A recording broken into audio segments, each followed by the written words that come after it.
আপনার লেখাটা কিন্তু আমাদের খুব পছন্দ হয়েছে। স্যার তাহলে আমি চাকরিটা পাচ্ছি তো? দেবায়ন মিত্তর, ঝিল্লি চৌধুরী যদি তোমার ম্যাগাজিন অফিসে চাকরি পায়। মেয়েটা ভালো লেখে। তোমার ম্যাগাজিন অফিস আমি বন্ধ করিয়ে দেব ওকে চাকরি দিলে।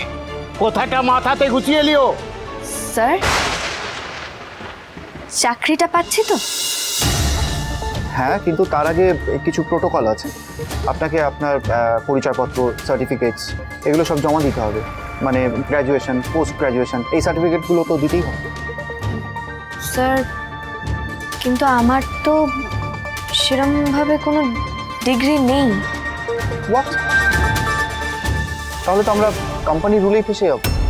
মানে একটা বেসিক ডিগ্রি তো চাই, আর ডিগ্রি না হলে চাকরিটা হবে কি করে?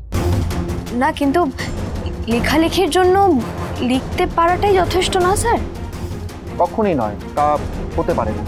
Excuse me, I am really sorry to interrupt.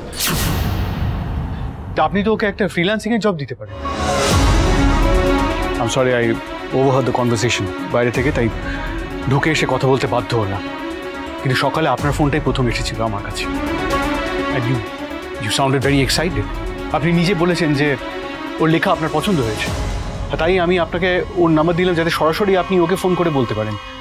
এখন হঠাৎ ওর ডিগ্রিটা আপনার কাছে বেশি ইম্পর্টেন্ট হয়ে গেল। মিস্টার সিংহ রায় আমাকে সারপ্রাইজ দেবে বলে এত কিছু করেছে চুপচাপ, কিন্তু কেন?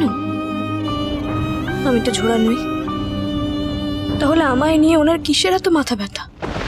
সরি মিস্টার সিংহ রায়, পসিবল নয়। আমরা আমাদের কোম্পানির পলিসিতে আটকে যাব। এই মুহূর্তে ঝিল্লিকে এমপ্লয়মেন্ট দেওয়াটা আমাদের পক্ষে একদমই সম্ভব নয়। ঠিক আছে, থ্যাংক ইউ।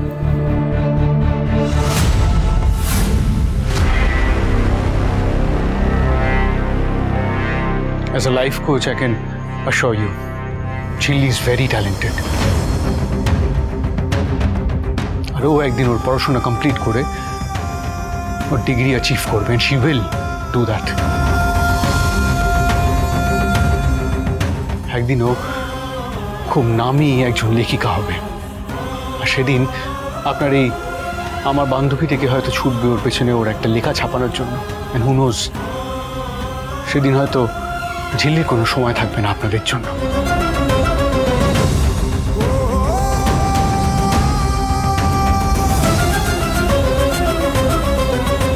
কি দেখছো? বলেছি না সব ঠিক হবে, সব ঠিক হয়ে যাবে। চলো। তেঁতুল পাতা সোম থেকে রবি প্রতিদিন সন্ধ্যে ৬টায় স্টার জলসায় ও ডিজনি প্লাস হটস্টারে।